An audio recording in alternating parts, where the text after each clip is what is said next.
vous invite à reprendre place en gardant ce que le Seigneur nous a donné déjà, à travers cette parole, que le Seigneur continue de parler à nos cœurs. Notre Dieu est vivant. S'il nous parle, c'est parce qu'il nous aime et il veut notre bonheur. Ce matin, je vous invite à ouvrir la parole de Dieu. Dans le psaume 139, nous le lirons entièrement. Le psaume 139. Ce psaume s'intitule « La prière du croyant ». Et notamment, c'est la prière que David a adressée à Dieu.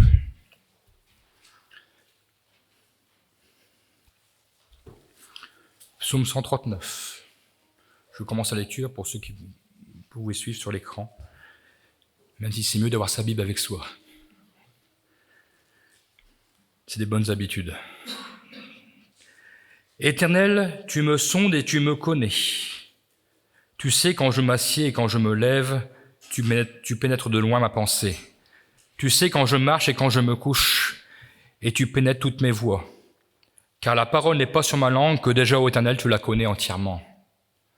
Tu m'entoures par derrière et par devant, et tu mets ta main sur moi. Une science aussi merveilleuse est au-dessus de ma portée, elle est trop élevée pour que je puisse la saisir. Où irai-je loin de ton esprit, et où fuirai-je loin de ta face? Si je monte aux cieux, tu y es, et si je me couche au séjour des morts, t'y voilà. Si je prends les ailes de l'aurore et que j'aille habiter à l'extrémité de la mer, là aussi ta main me conduira, et ta droite me saisira. Si je dis au moins les ténèbres me couvriront, la nuit devient lumière autour de moi. Même les ténèbres ne sont pas obscures pour toi. La nuit brille comme le jour et les ténèbres comme la lumière. C'est toi qui as formé mes reins, qui m'as tissé dans le sein de ma mère. Je te loue de ce que je suis une créature si merveilleuse. Tes œuvres sont admirables et mon âme le reconnaît bien. Mon corps n'était point caché devant toi lorsque j'étais fait dans un lieu secret. Tissé dans les profondeurs de la terre quand je n'étais qu'une masse informe. Tes yeux me voyaient. Et sur ton livre étaient tous inscrits les jours qui m'étaient destinés, avant qu'aucun d'eux n'existât. Que tes pensées, ô Dieu, me semblent impénétrables, que le nombre en est grand. Si je les compte, elles sont plus nombreuses que les grains de sable. Je m'éveille et je suis encore avec toi. Ô Dieu, puisses-tu faire mourir le méchant? Homme de sang, éloignez-vous de moi. Ils parlent de toi d'une manière criminelle. Ils prennent ton nom pour mentir, eux, tes ennemis. Éternel, n'aurais-je pas de la haine pour ceux qui te haïssent? Du dégoût pour ceux qui s'élèvent contre toi? Je les hais d'une parfaite haine. Ils sont pour moi des ennemis. Sonde-moi, ô Dieu, et connais mon cœur. Éprouve-moi et connais mes pensées. Regarde si je suis sur une mauvaise voie et conduis-moi sur la voie de l'éternité. Amen. Ce psaume que nous lisions est une prière du croyant, et nous pourrions dire aussi que c'est la prière de l'enfant de Dieu. Ce psaume est divisé en 4 parties, 4 strophes égales, 6 versets chacun. Du verset 1 à 6, Dieu voit tout. C'est l'omniscience de Dieu. Versets 7 à 12, en toutes circonstances, Dieu est présent partout. C'est l'omniprésence. Du verset 13 à 18, Dieu connaît parfaitement sa créature, l'homme. Et nous pourrions ajouter, il est aussi omnipotent parce qu'il est tout-puissant. Et du verset 19 à 24, il y a aussi la présence des ennemis de Dieu. Voyons dès à présent, la première partie, Dieu voit tout, il connaît tout. Dieu a la connaissance infinie, il a la science infinie, il est le créateur de la science. Il était là avant le commencement. C'est ce que nous appelons donc l'omniscience. Selon le dictionnaire, c'est la science de toute chose ou encore, c'est la capacité de tout savoir infiniment, ou de manière plus restrictive, tout ce qui peut être connu sur un sujet quelconque, et notamment dans le cas d'une personne de connaître intégralement ses pensées et sentiments. Il y a un petit rajout dans cette définition, rien que pour nous. C'est une science infinie que l'on attribue à Dieu. Et ça, c'est le dictionnaire qui le dit. C'est donc un attribut de Dieu. Nous avons ici, dès les premiers mots, les verbes employés sont au présent. Tu me sondes, tu me connais. David ne dit pas « tu m'as connu » ou « tu m'as sondé », même s'il l'avait dit, ce ne serait pas faux, totalement vrai. Mais il appuie sur ce présent, parce que c'est aujourd'hui que c'est important. C'est aujourd'hui que j'ai besoin d'être sondé. C'est aujourd'hui que j'ai besoin de connaître le Seigneur. Dieu nous connaît depuis notre naissance et avant notre naissance. Il connaissait toutes choses. Mais David veut mettre l'accent sur ce présent perpétuel, où Dieu nous connaît si bien. Chaque instant, chaque seconde, chaque minute. Dieu nous connaît parfaitement.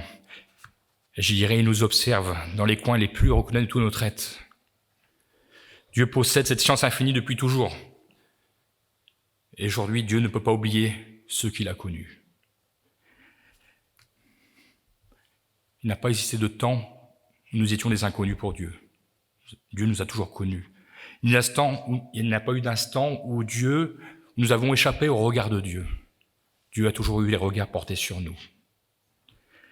Il y a cette relation étroite entre le Créateur et sa créature. L'Éternel, et nous pouvons dire chacun de nous, l'Éternel est moi. Ce que je suis, Dieu le sait. Ce que je sais, Dieu le sait. Ce que je ne sais pas, Dieu le sait. Ce que je ne sais pas et ce que je vais faire, Dieu le sait déjà. Il n'y a pas d'activité que nous puissions faire ou que Dieu n'est pas témoin. Il voit tout ce que nous faisons. Dès le verset 2, nous pourrions dire nos actions passives ou actives sont connues de Dieu. Nous lisons « Tu sais quand je m'assieds » ou quand je me couche un peu plus loin, temps de repos. Il voit nos actions passives. Tu sais quand je me lève et quand je marche, il connaît mes temps d'activité. Dieu m'observe quand je suis assis dans le calme, mais aussi quand je me lève avec détermination. Toutes nos actions les plus communes, peut-être même les plus futiles, les plus habituelles, les plus nécessaires, rien ne lui échappe. Dieu ne voit pas simplement ce que voit notre entourage, mais il voit bien au-delà. La parole de Dieu nous dit « Il pénètre nos pensées les plus profondes. » Et je dirais « Il pénètre notre jardin secret. » Et oui, les pensées, difficiles parfois de dévoiler ses pensées. Et parfois on dit heureusement que nos pensées, nous ne disons pas tout. Pour ne pas vexer parfois, pour ne pas attrister. Parce que parfois nous prenons mal les choses et nous pouvons nous irriter. Mais Dieu sait, lui, nos pensées. Il connaît tout par avance. Il sait aussi ce que nos pensées sont capables de déclencher comme action, qu'ils soient bonnes ou mauvaises. Dieu perçoit par avance la nature de mes pensées. Et il perçoit également la source, c'est-à-dire d'où viennent mes pensées, ce qui a provoqué ces pensées. Il connaît aussi la direction de mes pensées, c'est-à-dire là où mes pensées vont m'amener ou vont nous emmener. Et bien souvent, il connaît aussi le résultat, et il connaît le résultat engendré par les pensées, qu'ils soient bonnes ou mauvaises. Car il faut le dire, il ne faut pas avoir peur de le dire, nous n'avons pas toujours de bonnes pensées. Je prends un exemple. Si vous venez à découvrir que telle ou telle personne vous critique, vous allez dire merci. Non, vous allez être attristé. Cela va engendrer dans vos pensées une réaction. Soit vous allez prendre le dessus, c'est-à-dire que vous allez entériner cela en vous-même, vous allez garder dans votre fort intérieur ce que vous avez entendu, soit vous allez exploser. C'est ce qui arrive parfois. Mais c'est pourquoi le Seigneur nous appelle ce matin encore, même sur cette chose, à prendre de la hauteur, à laisser le Seigneur nous envahir. Parfois, cela nous fait mal d'entendre certaines choses. Mais Dieu le sait aussi. Dieu veut s'en charger. Quand nous réagissons mal, parfois ce qui est dit est dit, et ce qui est fait est fait. Pour attraper des mots, parfois il est trop tard, comme pour attraper des actions. Nous devons en assumer les conséquences. Je crois que personne, même en tant qu'enfant de Dieu, ne peut dire que toutes ses pensées sont en tout temps pures et droites, qu'il n'y a pas jamais eu d'excès de colère, qu'il n'y a jamais eu d'amertume dans ses pensées, que parfois nous sommes attristés dans nos pensées. C'est pourquoi David appelle Dieu à sonder. Il demande à Dieu de lui montrer ce qui n'est pas bon à Dieu, qui est contraire à sa connaissance. Nous devons demander à Dieu ce que je dois chercher à améliorer. Je dois apprendre à me contrôler, parfois, lorsque mes pensées ne sont pas bonnes. Mais nous avons un ami merveilleux, le Saint-Esprit, qui veut nous accompagner et qui va nous aider à nous contrôler, non seulement à nous contrôler, mais à dire « Dieu, tu t'en occupes. Libère mon esprit de ces mauvaises pensées. Libère-moi. » Pour exprimer ce verbe sonder, une autre traduction nous dit, il a remplacé ce mot sonder par examiner. Examiner avec minutie, dans le but de plaire à Dieu et dans le but de glorifier Dieu. Parce que c'est bien là le premier but, glorifier Dieu. David sait bien que Dieu, c'est tout. Mais en faisant cette demande, David s'engage. Il s'engage à grandir avec Dieu, à être pur aux yeux de Dieu, à honorer Dieu par ses actes, par ses paroles. Nous le savons, nous ne sommes pas parfaits, mais nous voulons tendre vers la perfection. Avoir toujours à l'esprit, continuellement, que Dieu sait tout à chaque instant et que Dieu sait ce que nous nous apprêtons à faire. David avait cette crainte respectueuse de Dieu. Et c'est ce que nous voulons développer, afin que nous puissions pleinement être dignes de notre Dieu. Cette crainte respectueuse de Dieu doit nous conduire à ne pas pécher par orgueil, à cause d'une mauvaise réaction. La parole nous parle aussi que Dieu connaît les paroles qui sont sur notre langue. Que mes paroles qui sont sur ma langue, que Dieu connaît déjà parfaitement, ne soient pas des paroles blessantes, accablantes, mais que ce soient des paroles d'amour, empreintes de douceur. Tout vient de notre relation étroite avec notre Dieu. Et c'est là que non seulement de notre relation étroite avec notre Dieu, mais aussi de la façon que nous laissons le Saint-Esprit nous animer, afin que nous puissions marcher dans la crainte de Dieu, ce saint respect. Le respect de Dieu, ne pas vouloir l'offenser, parce que nous faisons. En cherchant à être sondés, à être examinés par Dieu, demandons à Dieu de placer plutôt sur nos langues des paroles inspirées par le Saint-Esprit. Nous le savons, nous sommes tous limités. Mais Dieu est infini. Dieu, ce qui est bon. Ce qui est bon pour nous.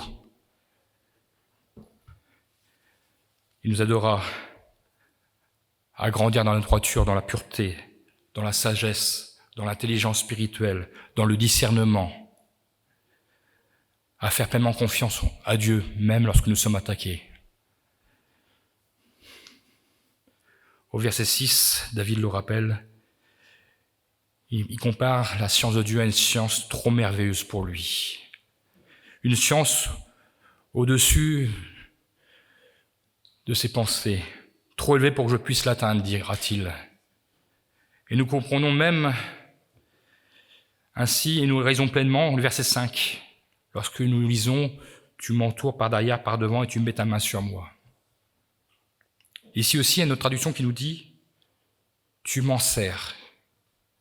C'est-à-dire que nous puissions pleinement ressentir l'étreinte de Dieu, afin de vivre pleinement en voulant glorifier Dieu et l'honorer. Nous devons avant tout respecter la nature de Dieu. Et la première des natures de Dieu, c'est la sainteté. Dieu est saint. Dans notre vie de tous les jours, sommes-nous vraiment conscients que Dieu est avec nous dans toutes les situations? Il est facile à l'Église de dire « Dieu est avec nous, est présent au milieu de nous ». Chez nous, on peut encore dire, c'est facile de dire « Dieu est avec nous, présent avec nous ». Mais lorsque nous sommes au milieu du monde, parfois nous oublions et nous voulons essayer de régler les problèmes nous-mêmes. Est-ce que nous sommes conscients que Dieu est à côté de nous, juste à côté de nous, derrière, devant, qui m'en sert, et que parfois je peux être amené à dire des choses, et si j'étais pleinement conscient que Dieu est avec moi, je ne le dirais pas, pour ne pas l'offenser. Sommes-nous conscients que Dieu donc, est juste à côté de nous et qu'il est témoin de tout ce que nous faisons ou disons? Être conscient d'avoir Dieu à ses côtés continuellement, c'est veiller donc à ne pas l'offenser par nos paroles, par nos actes. Prenons l'exemple du couple, qui normalement, mari et femme, s'aiment logiquement. Est-ce que le mari cherchera à faire ce qui déplaît à sa femme et vice-versa? Est-ce qu'il dira des paroles qui peuvent l'abaisser ou l'accabler, l'offenser? Pour un couple qui veut perdurer dans le temps, le mari et la femme chercheront premièrement à renforcer leur amour en étant attentifs à l'un et à l'autre, c'est-à-dire à veiller sur le besoin de l'un et de l'autre. Il doit en être de même avec Dieu, puisque Dieu marche avec nous. Nous sommes unis à Dieu. Il doit être de même. Si nous aimons Dieu, nous devons veiller à ne pas l'offenser, mais toujours à rechercher à l'honorer. Cela parfois demande des efforts, de la maîtrise de soi. Mais pour avoir la maîtrise de soi, il faut être rempli du Saint-Esprit, afin de manifester tous les fruits de l'Esprit. C'est ce qui nous différencie du monde, les fruits de l'Esprit. La joie, la paix, la bienveillance, la bonté, la bénignité. La maîtrise de soi. Je crois que la maîtrise de soi est un des caractères les plus durs à acquérir en fruit de l'Esprit. Mais sans l'aide du Saint-Esprit, il est impossible. Nous avons besoin du Saint-Esprit. Alors oui, nous voulons marcher pleinement en comprenant chaque instant de chaque jour, Dieu est avec moi.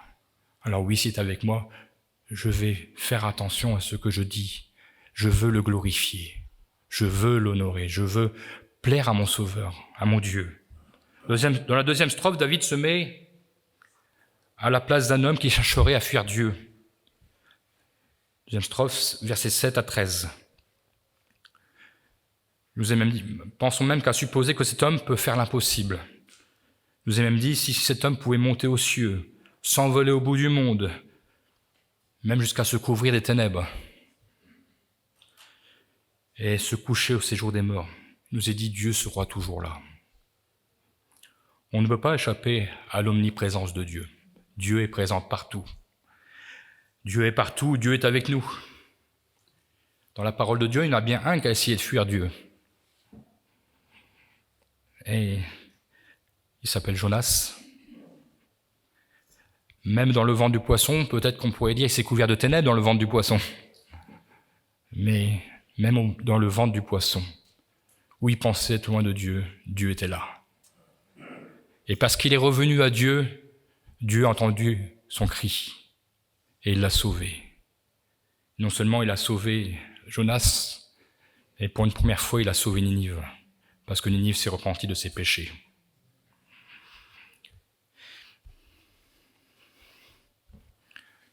Dieu n'accepte pas la désobéissance, mais il aime le pécheur.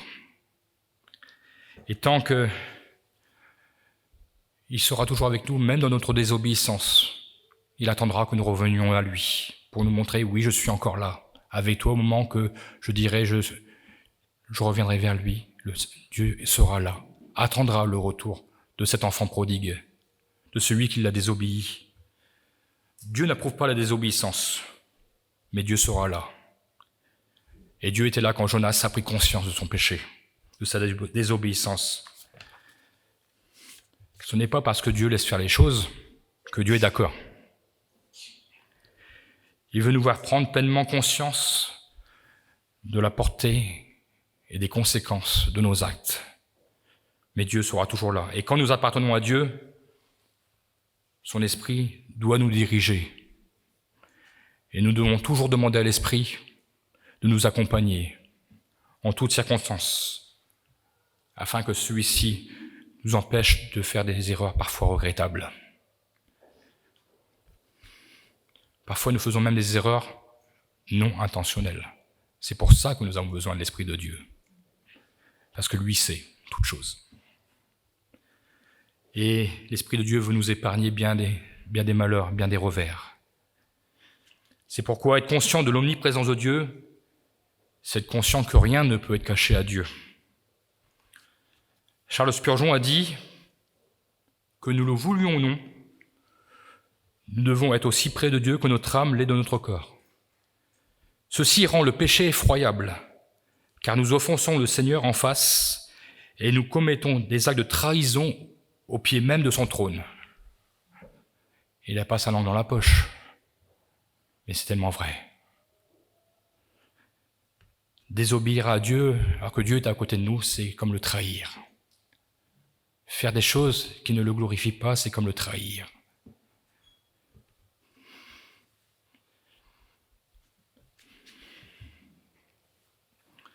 Je ne veux pas offenser mon Dieu, je ne veux pas l'attrister.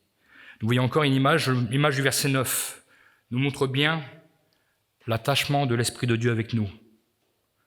Si je prends les ailes de l'aurore et que j'aille habiter l'extrémité de la mer, ici ce sont deux extrêmes, l'extrême orient et l'extrême occident. Et ce sont l'endroit où le soleil se couche et le soleil se lève, deux opposés. Et le soleil parcourt cette distance avec une rapidité extraordinaire. Mais là encore, Dieu nous dit, au départ, je serai là, à l'arrivée, je serai là. Et pendant la course, je te conduirai. Et à l'arrivée, je te saisirai par la main pour te montrer que j'étais avec toi. Ce sont deux extrêmes. Le psalmiste indique donc en quelque sorte que même si nous voulions nous cacher avec la rapidité du soleil devant Dieu, nous pourrions faire. Dieu sera là. Rien n'y changerait. Dieu sait où nous nous trouvons. Parce qu'il nous aime, il ne veut pas notre malheur, il veut nous bénir. Pour l'enfant de Dieu, et je dirais l'enfant de Dieu consacré, l'enfant de Dieu sanctifié, la présence de Dieu est rassurante, elle est fortifiante. Nous n'avons pas peur lorsque nous marchons dans la droiture, que Dieu soit avec nous. Au contraire, nous sommes rassurés. Nous sommes fortifiés. Lorsque nous cherchons à sanctifier le nom de Dieu par notre vie, alors le Saint-Esprit est pour nous un ami précieux, qui l'encourage et nous conduit dans toute la sagesse de Dieu, comme nous l'avons rappelé encore ce matin. Tout comme la prière de David, que notre prière soit « sonde-moi, examine-moi ». Et que je puisse dire, afin que ton esprit habite en moi et me donne de marcher non pas timidement, mais marcher avec fierté dans les voies de Dieu. Dans la troisième partie de ce psaume, Dieu connaît parfaitement son Créateur. Dieu connaît parfaitement sa créature. Pourquoi ? Parce qu'il est le Créateur. Mais nous pourrions dire également pour ce passage, c'est la reconnaissance de la créature envers son Créateur. Ce passage met en avant toute la puissance de Dieu. C'est l'omnipotence. Dieu, à travers son œuvre, nous a montré qu'il a un pouvoir sans limite et sans fin. La complexité, rien que la complexité du corps humain, n'est qu'un détail de la toute-puissance de Dieu. La puissance de Dieu qui est infinie. La médecine ne peut pas comprendre toutes les réactions du corps humain, encore aujourd'hui. Mais Dieu le connaît parfaitement. Certains médecins, on le voit de temps en temps sur certaines plaques devant leur cabinet, ont encore le courage d'affirmer certaines choses. Dernièrement, nous avions vu que certains médecins sont conscients de leurs limites. Et ils mettent sur leur plaque « Nous soignons, mais c'est Dieu qui guérit ». Ils sont conscients de leurs limites, conscients que seul Dieu peut guérir, parce qu'il est tout-puissant. David, comme nous le sommes, nous sommes conscients des créatures merveilleuses que nous sommes. Nous ne sommes peut-être pas tous aussi beaux, mais nous sommes la créature de Dieu. Parfois, on se dévalue, alors que nous sommes la créature de Dieu. N'oublions pas que nous sommes les créatures de Dieu. Et si Dieu dit que nous sommes des créatures si merveilleuses, c'est que nous sommes des créatures si merveilleuses. Ah, Simone, voilà, c'est bien. Gloire à Dieu. Et c'est vrai, nous ne devons pas nous dévaloriser. Dieu nous a fait à son image. Imaginons cela un instant, fait à l'image de Dieu. Ça doit nous rassurer. Croyez-vous que Dieu a fait des erreurs? Non, en fait, Dieu ne fait pas d'erreurs. Il nous connaît parfaitement.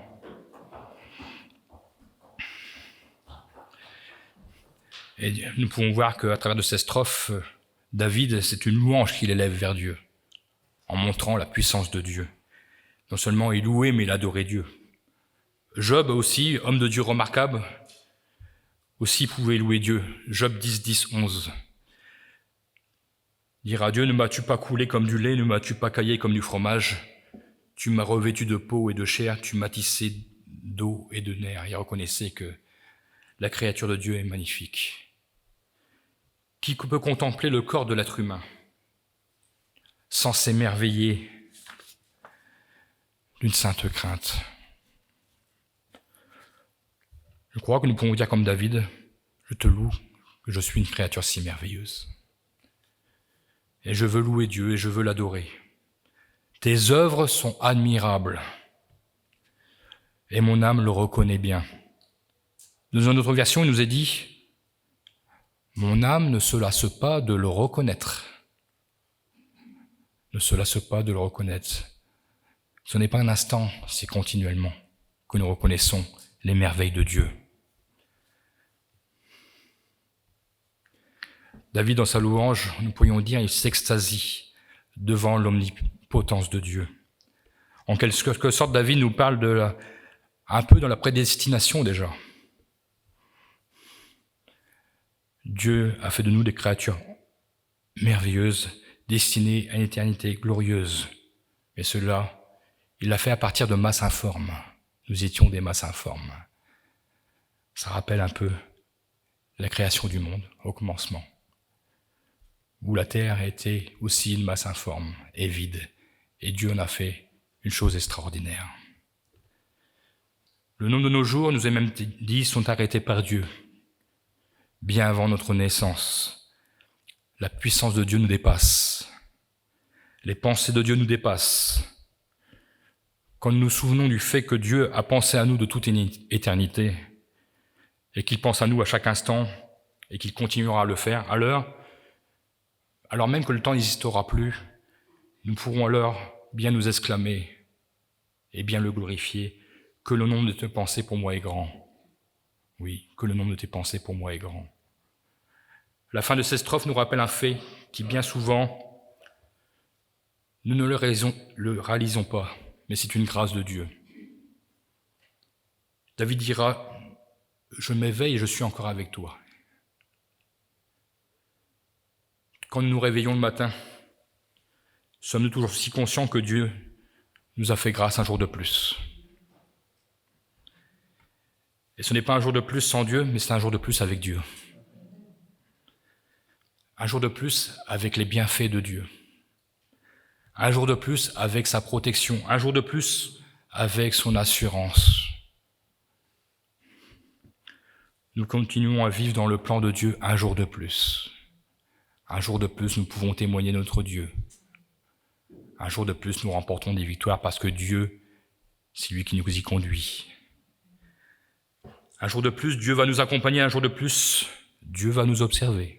Il va observer ce que nous allons faire. Et un jour de plus, il veut déployer sa puissance dans notre vie. Quand nous sommes conscients de son omniscience, de son omnipotence et de son omniprésence, alors nous ne pouvons que le louer et l'adorer. Que peut-il nous arriver? Si Dieu est avec nous, qui sera contre nous? Nous l'avons chanté tout à l'heure. Qu'importe le nombre de nos ennemis, Dieu est avec nous. Et c'est ce qui nous amène à cette dernière strophe. Les ennemis de Dieu. Ici, nous avons l'impression que David redescend sur terre. Il était dans la louange, dans l'adoration, et d'un seul coup, ses yeux se portent sur le monde qui l'entoure. Et sur ces hommes, ces femmes qui bafouent le nom de Dieu, qui se moquent de Dieu, qui prennent le nom de Dieu pour faire des crimes. Il fait simplement face à la réalité de la vie. David ne vit pas en vase clos. Et il ne vit pas simplement en vase clos avec son Dieu. Comme nous ne vivons pas simplement en vase clos avec notre Dieu, la vie nous y oblige. Il faut travailler, nous devons travailler. Donc nous sommes au milieu de ce monde. Mais nous devons y aller avec notre Dieu. Nous devons être conscients que Dieu nous accompagne au milieu de ce monde, au milieu de nos ennemis. Et David était conscient que ce monde a rejeté Dieu. Ce monde ne comprend pas Dieu, ce monde qui est tellement hostile et qui parfois nous fait réagir. Ce monde qui est le Dieu propice au péché, qui abîme, détériore l'œuvre divine, et je dirais qui entache la création de Dieu. Et nous savons, cette tâche est une injure perpétuelle à Dieu. Alors David demande à Dieu d'éloigner les hommes pécheurs. Il nous est dit, éloigne de moi les hommes pécheurs. Il voulait tant être simplement avec son Dieu, en tout temps, en toutes circonstances. Parce que parfois, et oui, nous le sommes aussi, nous sommes horrifiés de voir certaines choses. Nous sommes horrifiés de ce que nous entendons, de ce que nous voyons, où le mal est appelé bien, où il n'y a plus où l'injustice règne, où que celui qui agit mal est récompensé. Quand vous êtes au milieu de ce monde, dans votre travail, êtes-vous sans réaction face à de telles choses? N'avons-nous pas, comme David, besoin de dire « Seigneur, secours-moi, éloigne de moi ces hommes pécheurs » afin que nous ne puissions pas nous emporter, afin de ne pas dire des paroles qui ne serviraient pas Dieu, mais qui le desserviraient. Nous voulons parfois faire justice à la place de Dieu. Cela pourrait être légitime, mais pas pour autant ne serions pas dans le plan de Dieu. David, dans le psaume 19, versets 13 et 14, dira « Qui connaît ses égarements ? Pardonne-moi ceux que j'ignore, préserve aussi ton serviteur des orgueilleux, qui ne domine point sur eux. Alors je serai intègre, innocent de grands péchés. » Nous lisons encore dans le psaume 26, 9, « N'enlève pas mon âme avec les pécheurs, et que ma vie soit emportée avec celle des hommes de sang. » David était conscient du danger qu'il y avait à vivre au milieu de ce monde, mais c'est pourquoi il se réclamait du secours de Dieu. Dieu le protégeait. Dieu était son aide, et Dieu est notre aide de chaque jour. Nous pouvons pleinement, lorsque nous sommes accablés au milieu de ce monde, nous pouvons toujours crier à Dieu, et Dieu nous délivrera toujours. Ce n'est pas à nous de faire justice, parce que nous sommes bien, parfois, nous sommes bien maladroits. Et souvent, lorsque nous voulons faire justice et que nous prenons du recul, nous sommes conscients que nous avons plutôt desservi Dieu que le servir. La vie au milieu de ce monde est un combat de tous les jours. Tout comme au jour de David, le nom de Dieu est bafoué, moqué. Et même s'il est difficile de ne pas réagir, nous devons dire avant toute chose, nous abandonnons notre défense à notre Dieu. C'est lui qui se fera justice. Ainsi, nous serons préservés du mal et de faire le mal, involontairement parfois même. Dieu est notre défenseur. Mais aussi, il faut savoir s'écarter des hommes méchants. Ne pas nous complaire non plus dans certaines situations. Nous devons savoir aussi nous écarter, parce que le Saint-Esprit nous guide aussi à ne pas nous baigner volontairement dans certaines situations que nous pourrions éviter. David avait un sentiment de haine envers ces hommes méchants, simplement parce qu'il aimait Dieu et ne supportait pas de voir le nom de Dieu calomnié. Mais il prend conscience que son sentiment de haine n'est pas bon pour lui. Et c'est pourquoi il conclut avec cette demande, cet instant de prière. Une nouvelle fois, il dira, sonde-moi, ô Dieu, et connais mes pensées. Éprouve-moi et connais mes pensées. Regarde si je suis sur une mauvaise voie et conduis-moi sur la voie de l'éternité. David était conscient de ses réactions, parfois peut-être aussi ses prises de position face à ses ennemis. Et parfois, il avait peut-être peur que cela l'éloigne de Dieu. Le plus important aujourd'hui encore, et c'est aujourd'hui le plus important, que nous ayons toujours la vision que Dieu est avec nous et que nous ne voulons pas nous détacher de la main de Dieu. Dieu est avec nous. Bien souvent, nous entendons des prières, nous le disons par habitude parfois, lorsque nous disons « Tu m'entoures par devant, par derrière », mais est-ce que nous le réalisons pleinement ? Parfois, nos prières sont faites des répétitions, mais si nous réalisons pleinement que Dieu est juste à côté de moi, même parfois quand je suis invité dans une fête au milieu de ce monde, est-ce que je suis conscient que Dieu est à côté de moi ? Est-ce que je me retrouve parfois dans des situations où Dieu n'est pas glorifié ? Est-ce que je suis pleinement conscient que Dieu est avec moi ? Donc, nous pourrions dire, c'est légitime que David avait de la haine pour les ennemis de Dieu. Cela, on pourrait dire, c'est concevable. Mais nous devons haïr le péché, mais pas le pécheur. Dieu nous conduira et il nous préservera de faire justice par nous-mêmes. Cela n'empêche pas que notre position face au péché doit être ferme. Elle doit être sans faille. Nous devons avoir horreur du péché. Nous ne pouvons pas avoir été délivrés du péché pour l'accepter. Nous devons toujours avoir horreur du péché. Le Seigneur a payé assez cher à la croix, au prix de sa vie, sur son sang qui nous purifie tout péché. Que le Seigneur donc, s'il y a besoin, purifie nos pensées et qu'il nous garde parfois d'agir sous l'impulsivité. Que nos pensées soient habitées par l'Esprit de Dieu afin de nous donner la sagesse nécessaire. Alors ce matin, nous voulons retenir et être pleinement conscients que quoi que nous fassions, quoi que nous disions, nous ne sommes pas seuls. Dieu est omnipotent, omniprésent et omniscient. Et comme dira l'apôtre Paul aux Corinthiens, faites tout pour la gloire de Dieu. Et je finirai par ce passage dont 1 Corinthiens 2, versets 9 à 12, où Paul exhorte chacun à vivre non pas selon l'esprit du monde, mais par l'esprit de Dieu, selon l'esprit de Dieu, avec toute la sagesse de Dieu. Nous lisons, mais comme il est écrit, ce sont des choses que l'œil n'a point vues, que l'oreille n'a point entendues et qui ne sont point montées au cœur de l'homme. Des choses que Dieu a préparées pour ceux qui l'aiment. Dieu nous les a révélées par l'Esprit. Et nous lisons, car l'Esprit sonde tout, même les profondeurs de Dieu.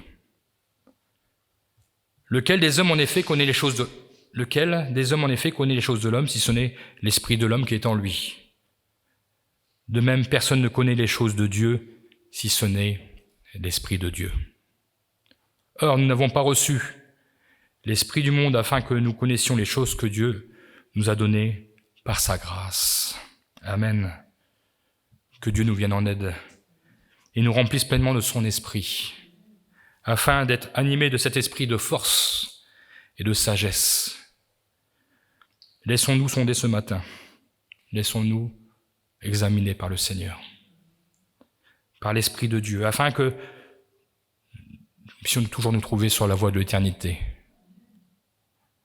C'est trop important de ne pas s'écarter du droit chemin. Nous avons Dieu avec nous, alors nous n'avons rien à craindre. Dieu est avec nous, il nous conduira. Seigneur, garde ma main dans ta main. Garde ma main dans ta main et conduis-moi, jour après jour. Même parfois si j'irai plutôt à reculons, mais je sais que tu m'accompagneras. Daniel, dans la fosse au lion, il y a été. Je pense qu'il devait y aller en reculons, mais il n'avait pas le choix, il fallait y aller. Et Dieu était avec lui, et Dieu l'a préservé, Dieu l'a épargné. Et combien d'exemples dans la Bible nous pourrions dire? Ils ont été au combat, ils en sont sortis victorieux, parce qu'ils ont laissé tout entre les mains de Dieu. Ils ont fait confiance à Dieu. Ils n'ont pas fait par eux-mêmes leur défense. Ils ont remis tout entre les mains de Dieu qui était le suprême défenseur. Que le Seigneur soit béni. Merci Seigneur mon Dieu parce que tu nous rappelles que tu es avec nous à chaque instant, chaque seconde. Oui, dans ta maison, nous sommes conscients que nous avons une grâce de pouvoir nous réunir entre frères et sœurs, entre enfants de Dieu, où nous sommes tous d'accord de dire Dieu est grand, Dieu est bon, Dieu est fidèle, ta parole est la vérité, ta parole est la vie. Oui, nous pouvons tous ensemble, nous avons le même pensée, le même esprit. Mais lorsque nous nous retrouvons dans ce monde, Seigneur, garde-nous.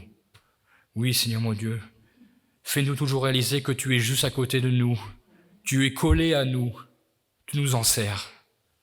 Oui, Seigneur mon Dieu, que je puisse dire même lorsque cela est difficile, qu'importe, Dieu est avec moi. Je n'ai pas peur, Dieu est avec moi. Apprends-moi aussi, Seigneur mon Dieu, à avoir ce discernement, de savoir me retirer lorsqu'il faut se retirer, de savoir dire des choses lorsque tu veux que dire des choses, mais que sur ma langue ce soit des paroles inspirées qui viennent de toi, et non pas des paroles humaines qui feraient que de te desservir. Ce matin, remplis-nous et remplis-moi de ton esprit, afin que ce ne soit pas un esprit du bout des lèvres que nous parlions, mais un esprit de force, d'autorité, qui montre que la puissance de Dieu perce les cœurs. Oui, Seigneur mon Dieu, ce matin encore, tu nous as placés dans ce monde, tu nous as placés au milieu de ce monde pour que nous puissions porter ta parole, pour que nous puissions aussi être des témoins. Parfois, il ne s'agit pas simplement de parler, mais d'être simplement à notre place, en ayant une vie conforme à ta parole, et le monde voit que nous respectons ta parole. Le monde voit que nous sommes différents, parce que nous avons la vie de Dieu en nous.